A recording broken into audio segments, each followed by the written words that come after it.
ब्रह्मगिरी पंचायत समितिर समस्त पंचायत समिति मेंबर और सरपंच मैंने जो धरना बसते से सहित आज आम डिस्कसन करूँ जिला स्तर आसिक आम डिस्कसन करूँ। सब कलेक्टर थे वीडियो थे अन्य पीआरआई मेंबर मैंने थे जो समस्या गुड़िक आम डिस्कसन करें तार समाधान आम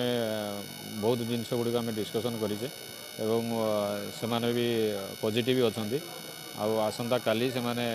फाइनल डिसीजन आमर जिलापाल पाखे गोटे मीटिंग करेंगे से निष्पत्ति आज आज काली जेहतु मीटिंग अच्छी तेणु से सहमति आज धारणा प्रत्याहत कर